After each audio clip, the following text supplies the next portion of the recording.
July 20th, 1969. Three men, Neil Armstrong, Michael Collins and Edwin Buzz Aldrin Jr. made the first landing on the moon.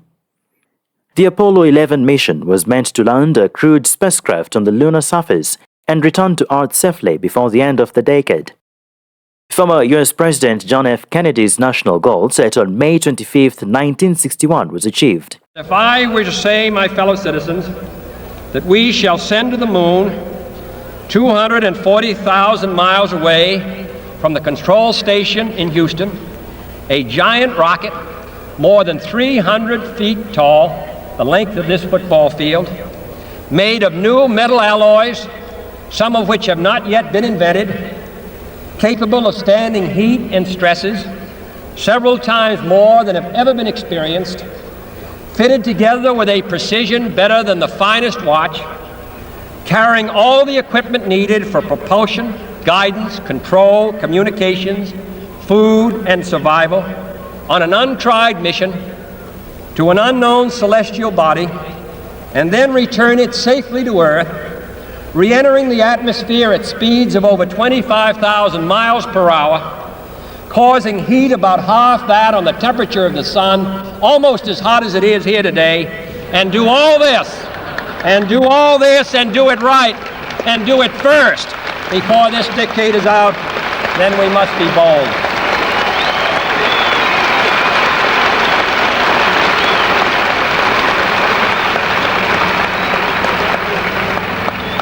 I'm the one who's doing all the work, so we just want you to stay cool for a minute. However, I think we're going to do it. And I think that we must pay what needs to be paid. I don't think we ought to waste any money, but I think we ought to do the job. And this will be done in the decade of the 60s. It may be done while some of you are still here at school at this college and university.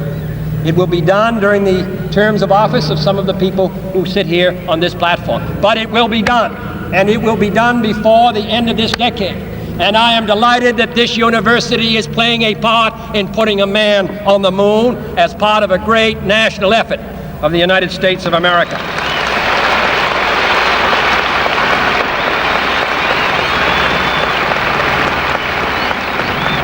Many years ago, the great British explorer George Mallory, who was to die on Mount Everest, was asked why did he want to climb it. He said, because it is there. Well, space is there, and we're going to climb it. And the moon and the planets are there, and new hopes for knowledge and peace are there. And therefore, as we set sail, we ask God's blessing on the most hazardous and dangerous and greatest adventure on which man has ever embarked. Thank you. By the way, humans have not been to the moon since 1972. Only a measly 24 have visited space. 12 of them have set foot on the moon. And currently, only 5 of these lucky 24 are still alive and in their 90s. We didn't go to the moon, and that is an established fact. NASA provided all the topographical data they had, all the photographs, all the massive models to Stanley Kubrick, so they could actually fake moon scenes. Could the moon land? About each of them. So we have Artemis II Commander, Reed Wiseman, Baltimore native, and he's actually, you see his feet in that shot there from inside Orion. He's been in space once before as flight engineer for Expedition 41 aboard the International Space Station from May through November 2014. During the 165-day mission, Reed and his crewmates completed more than 300 science experiments in areas like human physiology, medicine, physical science, earth science, as well as astrophysics. They actually set a milestone for station science by completing a record 82 research hours in a single week. He also served as chief of NASA's astronaut office from December 2020 to December 2022. His 2 daughters were out to wave goodbye to him as he made his way to the launch pad. And again, there's Reed's feet. Reed is the one sitting in the seat to the right, closest to our camera there. So looks like he's relaxed by the body language of his feet. Yeah, I think they're kind of in a holding pattern, if you will, or a waiting period. So it makes sense that he's a little bit relaxed. He's also kind of just a relaxed person in general. He's wicked smart, but has a demeanor that keeps everybody calm. And so I think we're seeing that here today. And so in this shot, Reed is the one sitting on the left, and to his right, Artemis II pilot Victor Glover. NASA selected the California native as an astronaut in 2013, and at the time he was actually serving as a legislative fellow in the United States Senate. His first trip to space, November 2020, pilot of NASA's SpaceX Crew 1 mission. That was the first operational mission of NASA's Commercial Crew program, which resumed launching American rockets from American soil to the International Space Station since the end of the shuttle program. Victor is a U.S. Navy captain and naval aviator who served as a test pilot, racking up more than 3,500 flight hours in more than 40 different aircraft. So again, he probably feels pretty at home in the pilot seat of Artemis II. Yeah, I think he does. He got to say goodbye to his wife and 4 kids. Again, those were the family that he had here at Kennedy Space Center before the 4 of them drove out to the pad. Yeah, and you can see there, we talked about Victor's energy earlier, and you can see him working through, pushing some buttons on the displays. Looked like he was pulling up a procedure, so he's following along and ready to go, looks like.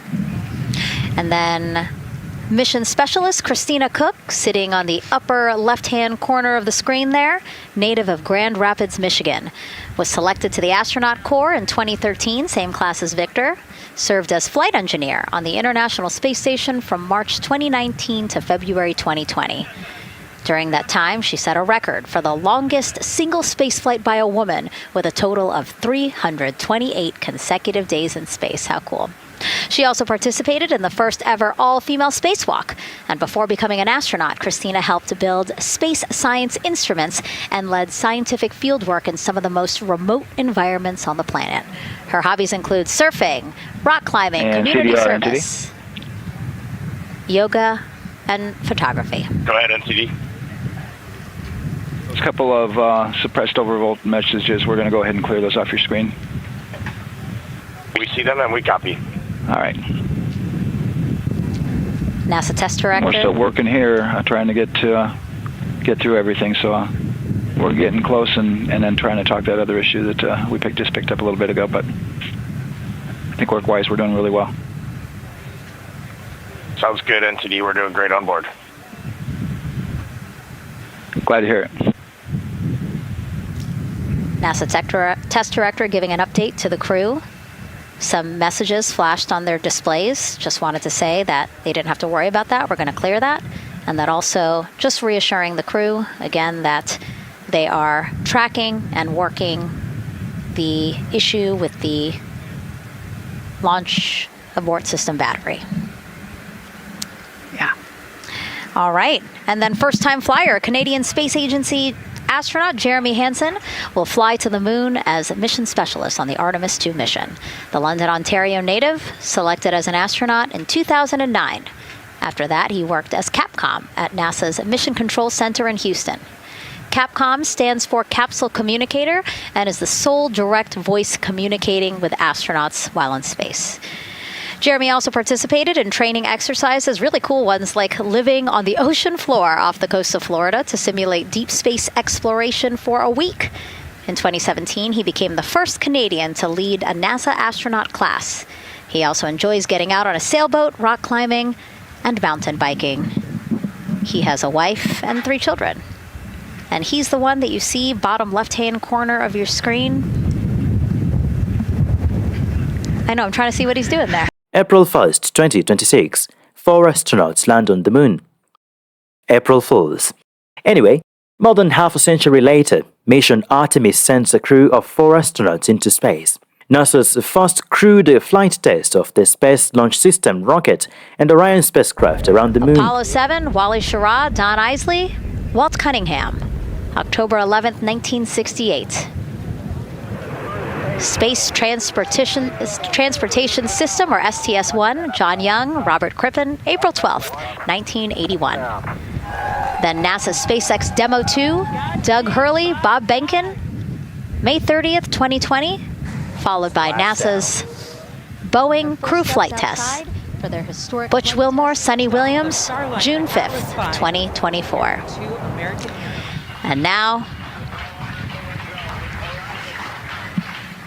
Artemis 2 with Reed, Victor, Christina, and Jeremy. It is really surprising, honestly, to hear that through all these decades, through all these launches we've had, this is only our 7th new vehicle that we're testing for crew.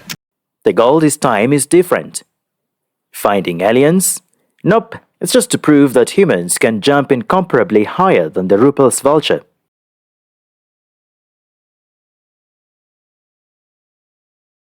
Ten, 9, 8, 7. RS-25 engines lit. 4, 3, 2, 1. Booster ignition. And liftoff.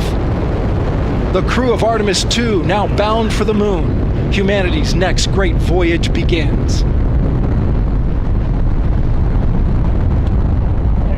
Good roll pitch. Roger, roll pitch. Houston now controlling the flight of Integrity on the Artemis 2 mission around the moon. Integrity, AMT high. AMT high. On time passing 30 seconds into the flights. Integrity passes the alternate MECO. Target milestone. Mission Control Houston seeing good performance on the 4 main engines. Space Launch System core stage. Integrity, 3 miles in altitude. Traveling more than 1,200 miles per hour. While the Apollo 11 mission was meant to merely touch the surface of the moon, Artemis 2 is meant to verify today's capabilities for humans to explore deep space, to pave way for long-term human lunar exploration and future missions to Mars. The Artemis 2 mission 4 Vasco da Gamas are Commander Reed Wiseman, pilot Victor Glover, mission specialist Christina Kokel from NASA, mission specialist Jeremy Hansen from Canadian Space Agency. Rather than trying to see who will be the first to reach the moon at a time when the United States and Russia were giving each other the silent treatment, space exploration today is all about spirit, the spirit of adventure, answering fundamental questions about the universe, finding the secrets of our origins and the potential for life elsewhere. Not those green triangular-shaped big-head skinny creatures we've seen on movies, but longevity of human life. Humanity is in pursuit of scientific discovery, technological innovation, economic growth and international cooperation. For now, though, the 4-person, 10-day, 384,400-kilometer flyby of the Artemis 2 mission is intended to test the life support systems of the Orion spacecraft, the capabilities required for future docking maneuvers by manually piloting the Orion's capsule, deep space navigation and communication, radiation and health monitoring, and high-speed re-entry of Earth's atmosphere at 40,000 kilometers per hour, or 25,000 miles per hour.